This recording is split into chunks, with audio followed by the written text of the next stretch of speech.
Call the meeting to order. Please stand and join us for the Pledge of Allegiance. I pledge allegiance to the flag of the United States of America and to the republic for which it stands, one nation, under God, indivisible, with liberty and justice for all.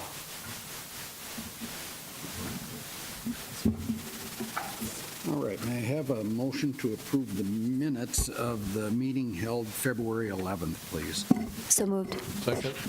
All those in favor, please signify by saying aye. Aye. Opposed, same sign. That motion carries. May I have a motion to approve the agenda, please? So moved. Second. All those in favor, please signify by saying aye. Aye. Opposed, same sign. That motion carries. And we have the good news report. Looks like Boyd Perkins is coming forward.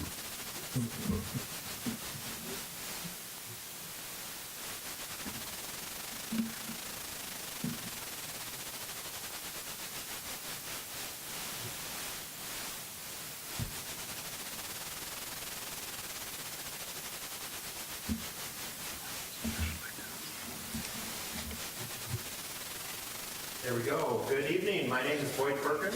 I'm coordinator of fine arts here in the Sioux Falls schools. I've introduced myself numerous times, but there are a lot of people here who have probably not seen me before. So thank you for your time. It's absolutely my pleasure to come and give a good news report. One of the nice things about working in the fine arts is there's always a lot of good news going on, a lot of exciting events happening, and a lot of student accomplishments that I just love to come and talk about. One of the events that we have in the fine arts in our instrumental program is called the All-State events that we have. We have All-State Chorus and Orchestra and Band, and there's also that going on at the middle school level. And I thought I could share with you some of the results that we have going on with that. It offers us a great chance to kind of see how we're doing in regards to some of the other programs. It also gives us a chance to evaluate some of the things that are going on within our program. The All-State program in South Dakota, the kids have to audition to get into that instrumentally, and that tests their musicianship, that's their ability to read music. They have to sight read to get in, and they also have to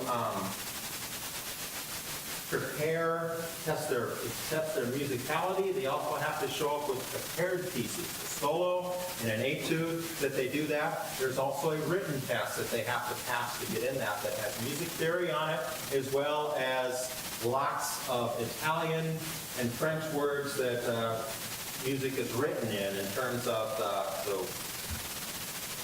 the stylage of the music. For example, the word allegro, which means fast. They have to know about 100 of those words on to pass an exam to get in there, and it's part of their audition. So it's very comprehensive and allows them to really show what they can do.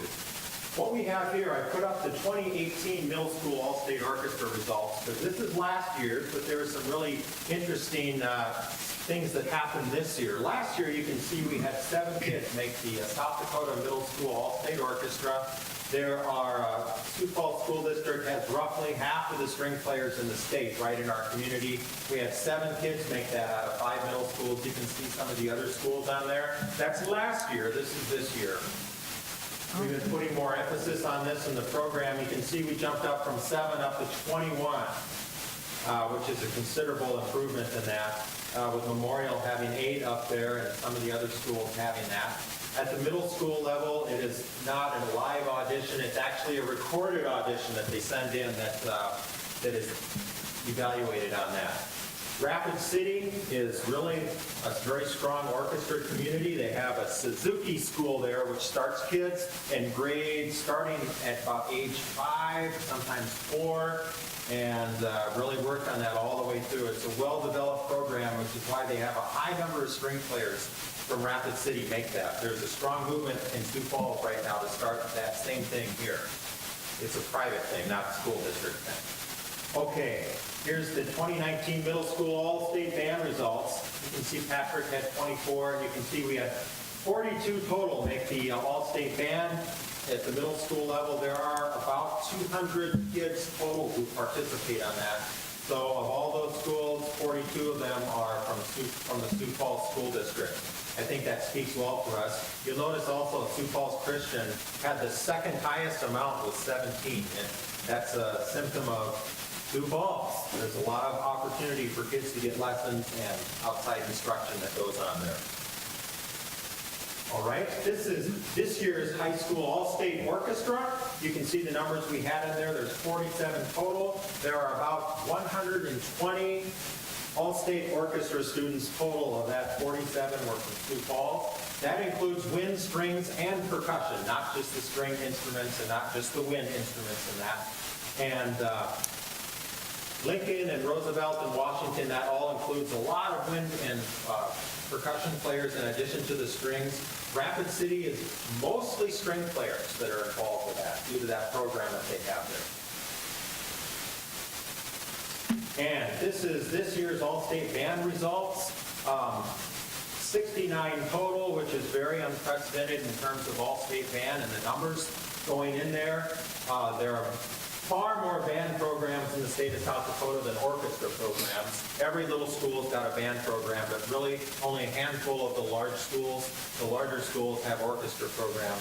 So it's a much more diverse group of kids that get together. And most schools, the second highest amount of kids to get in were Roosevelt at 16. Lincoln, that's a new record for kids making all-state band at 47. That last year they set the record at 40, and this year they were up at 47, which speaks really highly of what they do there. And those kids are, to get that, are getting a lot of private instruction and a lot of very focused. The program is centered around that and really builds through that. And Roosevelt came in second highest in the state with 16, and Washington had 6. And for 69 total, it creates 2 large buses going up to that all-state band event. So what I'm hoping to see is those numbers to continue to go up. It's a very good opportunity for those directors to motivate those kids into that program. And when you have those kids that are rising up that level, the whole program elevates right along with that. That when they see those high-end kids really practicing hard, everybody rises up to that, and the expectations in the program just kind of rise right with that. So it's really a good indicator of the excellence that goes into what's happening there in the program. And that's all I have for today. So I appreciate your time and listening to that. It's exciting to get a chance to present that. Thank you, Boyd. Yes. Great participation, and I know middle school all-state band is in Huron this weekend, is that right? Yes, it's in Huron, and Okay. correct. Yep. Okay, okay, well, We just had all-state orchestra last weekend, and that was it. yep. All right, well, hopefully it's just cold weather, not snow and all of the other things, so good. Very good report, thank you. Thank you. Congratulations. All right, no conflicts of interest to deal with tonight. May I have a motion to approve the consent agenda, please? So moved. Second. All those in favor, please signify by saying aye. Aye. Aye. Opposed, same sign. That motion carries. And consent agenda, supplemental consent agenda, claims to Sanford, 9A, 1, 2, 3, and 4. Could I get a motion for approval of those? So moved. Second. All those in favor, please signify by saying aye. Aye. Opposed, same sign. That motion carries with 2 abstentions, Board Member Mickelson, Board Member Ryder.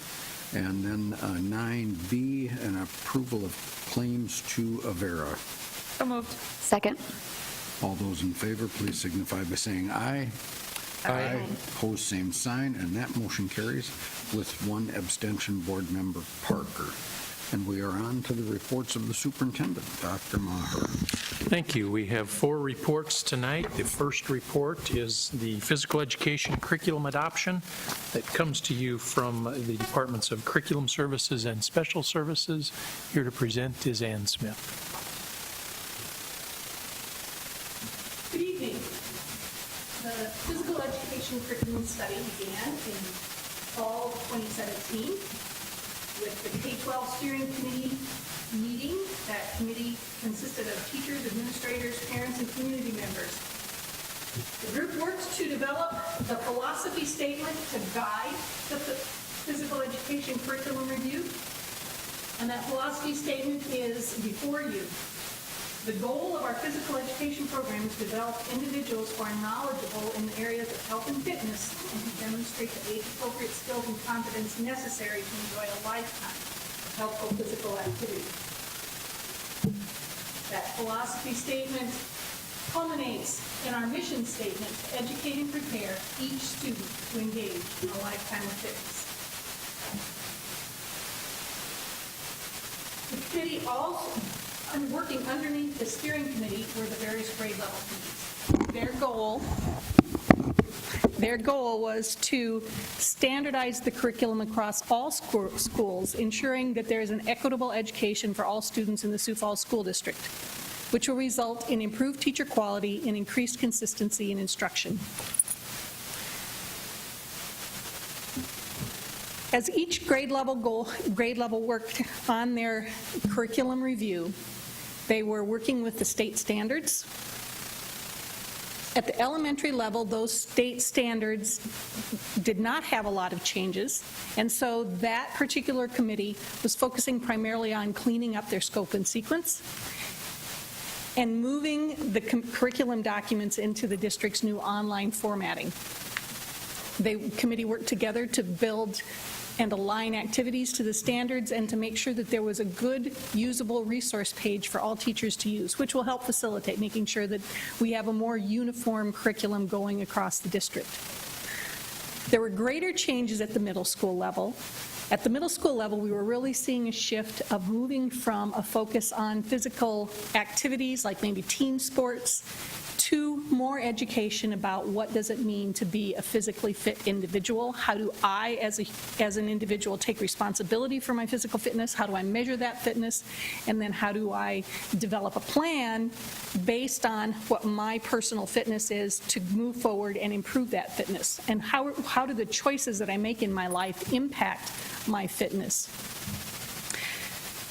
At the high school level, the focus again was on making sure that we're having uniformity across the district so that if a student goes from Roosevelt to Lincoln mid-semester and goes into the class at Lincoln, they're not experiencing something very different than they were having at Roosevelt. At the high school level, what we really want to see is those kids applying the knowledge that they gained at middle school. So even as they select what course are they going to take in high school, it comes out of what have they learned about themselves and what they do well and what they need to work harder on.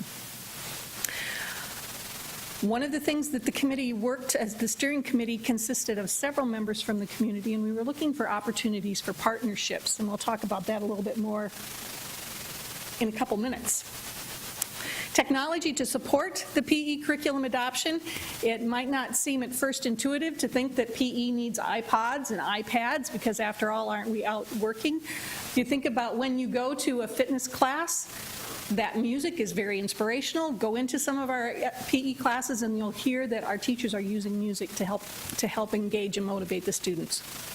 So the iPods are for music.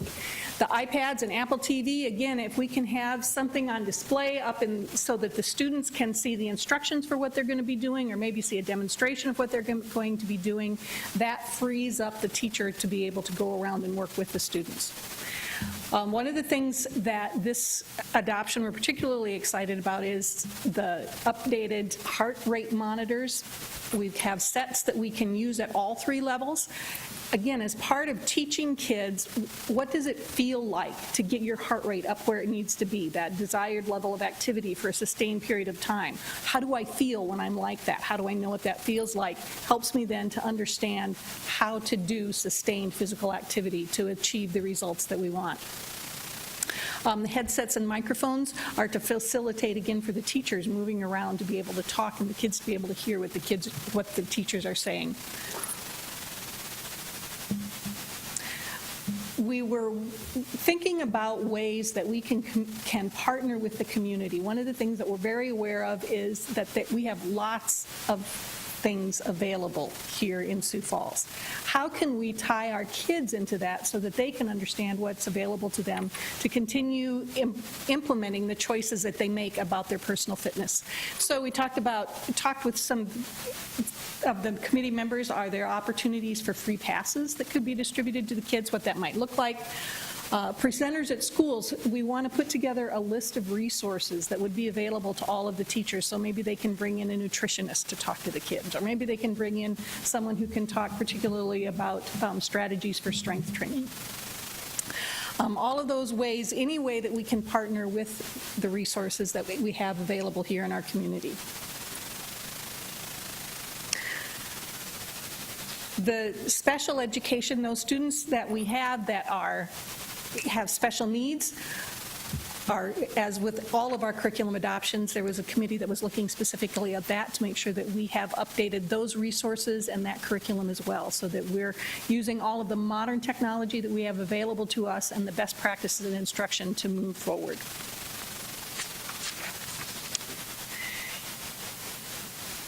The listing of materials was found at the end of your board report. And I would ask that the board would acknowledge the report and approve the recommended K-12 physical education curriculum adoption.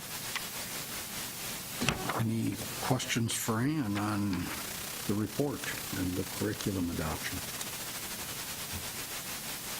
No, I just think about how much fitness has changed in the last, 5, 10, 15 years, and you can download an app that will tell you what to do for activities. And so thinking about having that technology available to be able to have not the gym teacher just, take a break, but to be able to have somebody else talking over a speaker and giving instructions on what they're supposed to be doing and then walking around and assisting students and participating in those activities, I think is a really great opportunity. It's almost like having another person there without having another person there. So I like to see kind of the integration of the technology and using it creatively in classes that you might not otherwise think of, like a PE class. So very interesting.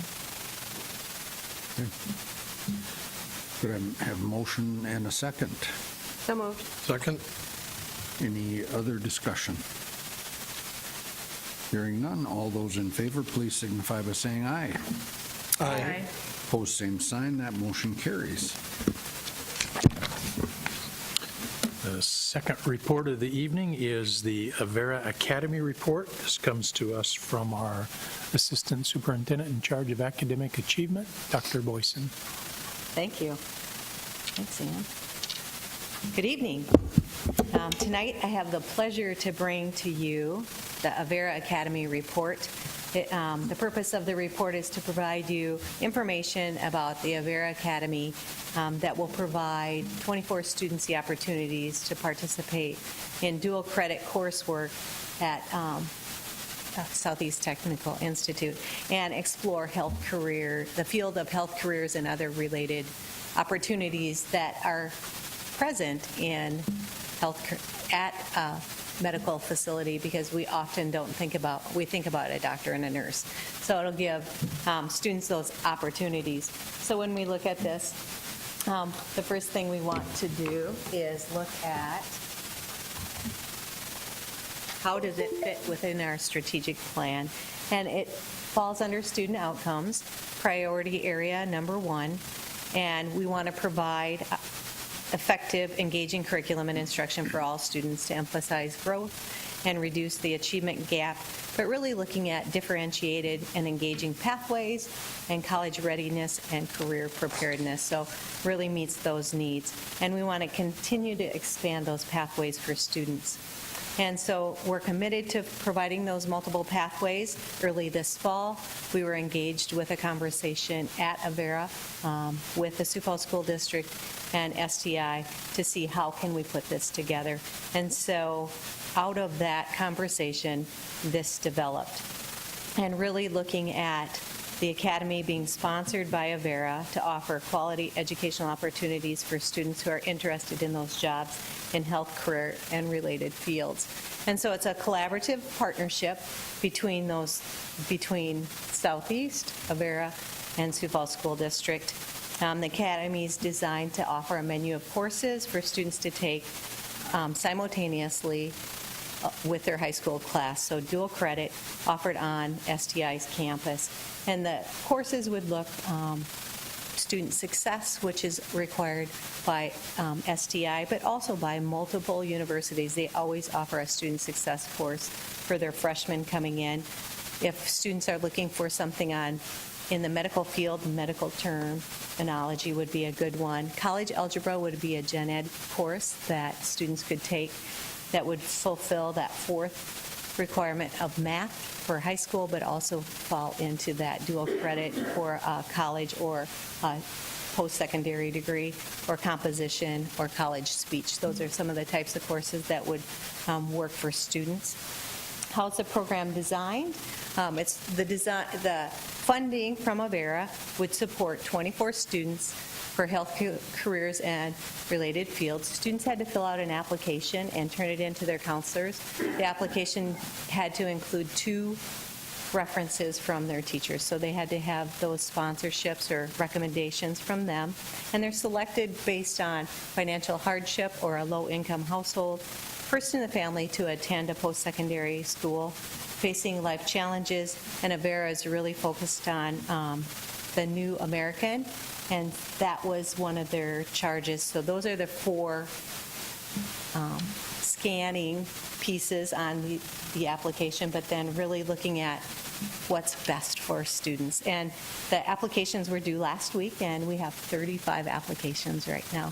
So the middle of March, a team between Southeast, Avera, and Sioux Falls School District will meet to review those applications and pick the 24 that will be enrolled in the program for the fall of 2019.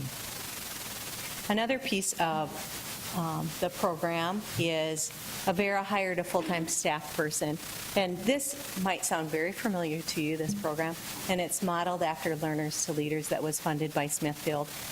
But we knew that key person, there was a person that aligned Sioux Falls School District, the students, STI, and Smithfield. That person was what made that program successful for students, and Avera sponsored, they hired a person to take care of that for us, and that person will be the glue or the stickiness between Avera, Sioux Falls School District, the students, and STI.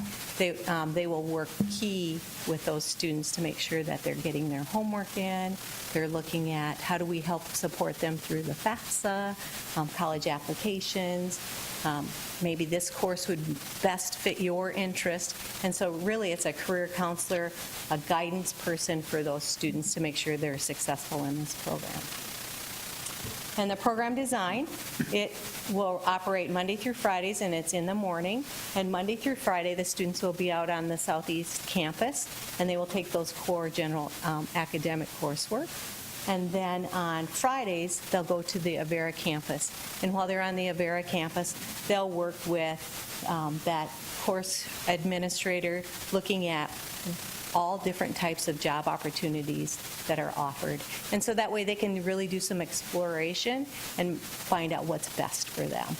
And they'll look at, other days they'll look at soft skills training, interview skills, and really work with them to develop them and make sure they're ready when they go out there for those interviews.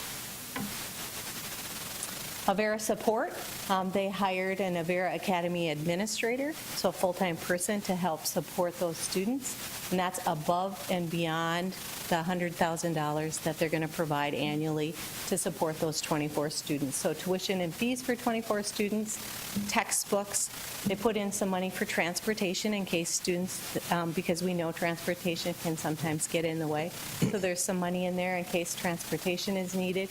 And then anything that's left over, they're going to use it for the Build Dakota scholarships at the end of the year. So at the end, when we get down to it, if there's $8,000 or $50,000 left over, they'll turn that over to scholarships for those students to be able to apply that out at STI.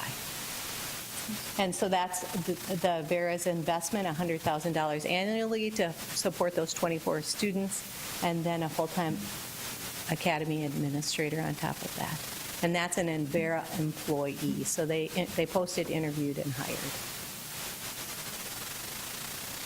So what are the outcomes? We look for a rich, engaged community of learners that enable our students to enhance their knowledge of career opportunities at Avera, and the opportunity for students who might not have had this to pursue secondary degree. And with that, I'll stand by for questions. Yes. So if they only do this program, will they end with a certificate of any kind, or what? Yeah, not a certificate, but they'll end up with dual credits. So if they take one course in the fall and one in the spring, they could end up with 6 credits by the time they get done, because it's just for seniors this year. Previously, it had been for juniors and seniors, but next year it will be just for seniors. Mhm. So they'll end up with some dual credits. Exactly. Other questions? Oh, I'm just grateful that the community is stepping up to help. That was the Learners to Leaders program was such a great program for our students, and so I know it was very disappointing to see that go away. So this is a huge benefit to students in our district. So I'm very appreciative for the efforts and the money and the commitment that they've made. So, and we know Health Careers is big in Sioux Falls. We have 2 great very entities nice. here. So Great opportunity for 24 kids. it is. Great opportunity for us to work with STI. Great with Yep. kids to be able to go through Avera and maybe look at some different career opportunities. It's just a great program. And I'm pleased to see the groundwork that was laid with Learners to Leaders through Smithfield is very valuable as you take it to this next level and get the health field involved, which, as you said, is critical. It just provides an opportunity still for those students who have never had a family member that has gone on to any sort of higher ed. That just, to me, shows our continued commitment as a district to make sure that those kids who, through no fault of their own, are a bit marginalized, and this provides them with an opportunity that they wouldn't have otherwise. So great community partnership with Avera and STI and the school district continue to work together for a robust program that I think is just going to continue to grow. So thank you for your hard work. I know you have put in yeoman's work on this and spent a lot of time to help get this put together, and I appreciate that. It's a team effort. We have a good team. So Great. thank you. Thank you. We need a motion and a second.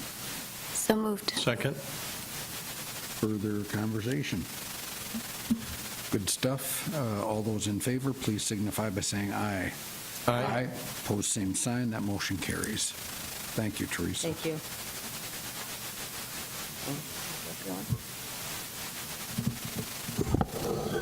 Well, the next report is the report of the Capital Improvement Plan update.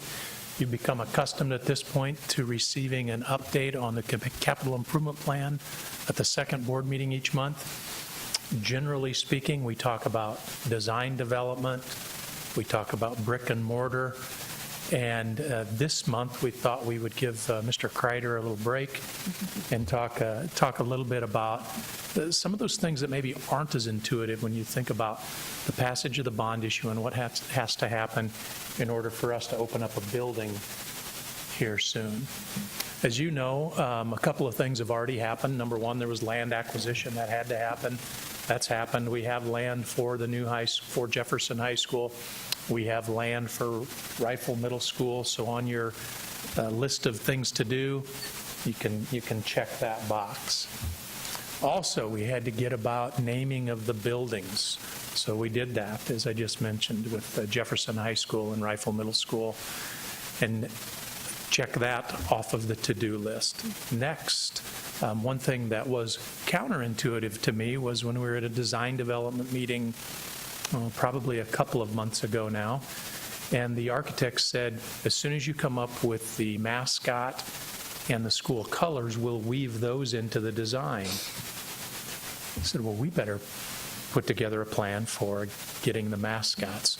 So we have a plan where this week we'll work with the student advisory group. That's a group of 16 students from all of our high schools who will come together and go through a process of not only determining mascots, but determining school colors for Jefferson High School and for Rifle Middle School. So at your next board meeting, we can check that off of the to-do list. One of the other things that I get asked frequently, I'll bet you do too, and it's about boundary changes. I think it's one of those things that most people really don't want to talk about, but they know it's inevitable, and so they want to know what is the plan for talking about the boundary changes. And I always tell folks when I talk about this topic to begin with the end in mind. We're going to open up the buildings in the fall of 2021. So if we back up from there, our goal is to have a boundary plan in place by the fall of 2020. So we're about 18 months out yet of having that plan in place. So if we go then back up from the fall of 2020, I'm guessing that the process takes about 6 months. So somewhere about a year from now, we need to begin that process. I think in February or March of 2020, we begin that process of meeting with administrators, meeting with community people, updating the board, and go through that process, much like what we went through with the strategic plan, much like we went through with the task force leading up to the bond issue. I anticipate that sort of community involvement and that sort of engagement in putting that final product together. The third bullet point that you see there says bring in a consultant, and I should have put a question mark behind there. Because if you're wondering, when did we agree to that? You haven't agreed to that. But it's one thing I know that at IPC, one of the things that we're talking about is that might be a best practice. I know West Side Schools in Omaha just went through a boundary change, and they had what I will categorize as pretty good community upheaval, and then they brought in a consultant and got to a logical conclusion, at least for their school district. I wonder if it might benefit us to bring in a consultant like we did at the beginning of the bond issue, the task force process, to somebody who has more experience in leading those group processes than we would in an engagement like this. So at this point, that's still a question and something we'll consider. We won't do that without not only your knowledge, but your permission.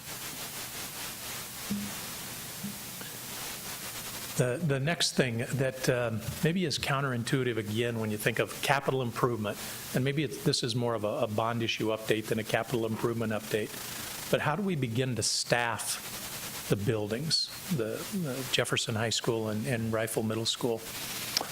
I've had some conversations with schools who have opened up new buildings. Now, not new buildings where they've moved from an existing building into a new building, but yet a new building in their school district. And one of the common themes that I've seen, at least at the high school level, is that you bring a high school principal on, you bring a high school activities director on, and you bring a lead clerical person for that high school on a year in advance of the opening of that school. And you can begin to not only staff all of the positions that need staff in that new building, but you can begin putting together all of the plans. Think of the schedule that needs to be put in place, the student schedule. Think of the fire drills, the tornado drills, all of those things that need to be put into place. I anticipate that we'll hire a lead clerical, an AD, and a lead principal a year in advance of the opening of a new high school. I think they'll have other duties as well, but I don't know what those other duties are today. At the middle school, I see a similar sort of scenario, and I will have those conversations with other districts. But we opened up McGovern Middle School here not too long ago, and I think we can look at the successes that we've had within our own school system. Certainly there's going to be some lead time needed for a principal to be on board and for a lead clerical to be on board, but I don't anticipate quite as much time as what is needed for the high school.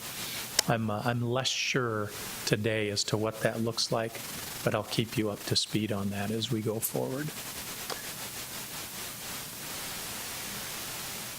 Also, from a capital improvement plan update, this is the most recent information, and I think I've talked to a couple of you about this. We have put the groundbreaking dates, put these on your calendar if you don't have them already. Groundbreaking for Jefferson High School will be June 18th, not too long from now, at 11:30.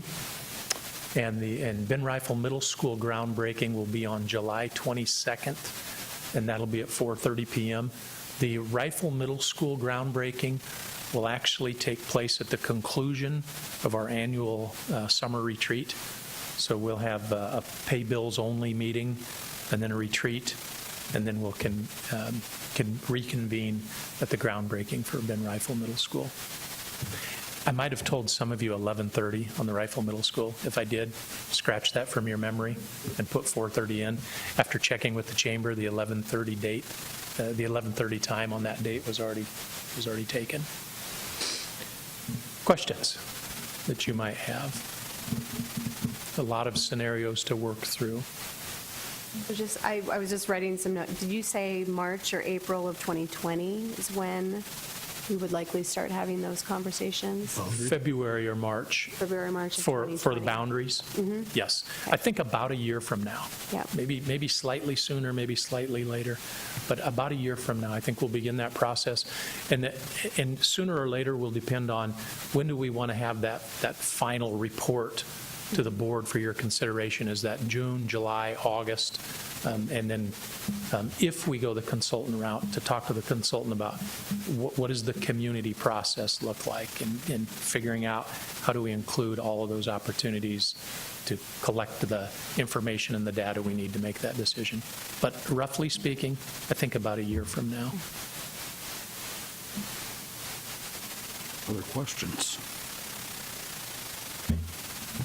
No hints on school colors? No, actually, the media today asked me hints on mascot names or school colors. That is truly going to be student-driven. I say that with all sincerity, and I'll be in the room when they're doing that. I can't wait to listen to the conversation, number one. I think it will be enlightening. We have already had some color schemes and mascots submitted by students who are part of that group, and I think it'll be a lively conversation, and I'm very optimistic as to what the outcome is. I just don't know what that outcome is. And that's exactly the way it should be. I was giving you a hard time. I thought maybe you were. It should be student-driven, and I think that's the appropriate way to handle it. So, great. Thanks for the report. I may have a motion to acknowledge the capital improvement update, please. So moved. Second. Further discussion? Hearing none. All those in favor, please signify by saying aye. Aye. Opposed, same sign. That motion carries. And we are on to the legislative update. Fourth report of this evening will come to you from our business manager, Mr. Veek. Thank you. We're deep into the legislative session. We've gone through all the bills that we've analyzed. We identified eight key bills, and I'll just go through those tonight real quick. Of those 8 key bills, we supported 2. We opposed 6. 6 of the key bills have died. 2 have passed their original chamber and are now waiting for committee action in the next one. The 2 bills that are still alive are 1066. It's a citizenship test prior to graduation. We oppose that bill. It was a House bill, so it's over in the Senate now, just waiting for committee action. And then Senate Bill 3 was a key bill for us. Really what we wanted it amended. It's a special ed task force. We wanted a special ed administrator and a business manager to be included in that. That was put on there. So since it was amended, we favor it. But really the key for us was getting that bill amended. So that passed the Senate, so it's going over to the House Education Committee. Just quickly, bills that have died so far are 1058 would require certain sped services to be provided. That died in the House Ed. 1166 would prohibit certain physical examinations on students. That died on the House floor. 1151 would require schools to permit certain acts at graduation. That died in House State Affairs. House Bill 1227 would provide certain electric company taxes to go to non-public schools. That one was withdrawn by the sponsor. And House Bill 1232 would have lowered the compulsory attendance age to 16. That bill died on the House floor. We opposed all those bills. One other one, House Bill 1139 was amended to restore the capital outlay levy to $3 per thousand. When it was amended, we made it a key bill, supported it. That died on the House floor. Had 2 votes on it. Got 33 one time and 34 another time. Needed 36 in either case. So that bill narrowly was defeated. And then Senate Bill 3, we talked about, that was the task force bill. So those are the key bills, and 2 of them are left. With that, I'd ask you to acknowledge the legislative update. Questions? I do have one question. We discussed at, I think, work session and maybe the last board meeting, the high number of placeholder bills that are out there. Is there still time to have meat put on bones on placeholder bills? That's kind of why they do that, so they can get it. I think they moved one from one to the other. I don't have it off the top of my head, but they move it over and then make a decision in the last week or 2, and then they don't have to kill someone else's bill to hog house it. It's easier to come up with a late idea. And there's at least one out there and maybe a couple left. Okay. So we're still keeping an eye on what might happen there too. Is it today the last day for To get out, I believe so. move out of committee, or from one house to the other, or from one? Yeah, I don't have the exact. I think, maybe it's tomorrow. It's usually what is today? Monday. It's usually a Tuesday they got to get out of the House of Origin. So I'm guessing that's tomorrow that they got to actually pass them. So it'll be a late night. Any other questions for Business Manager Veek? If not, may I have a motion to acknowledge the legislative update, please? So moved. Second. Discussion? All those in favor, please signify by saying aye. Aye. Opposed, same sign. That motion carries.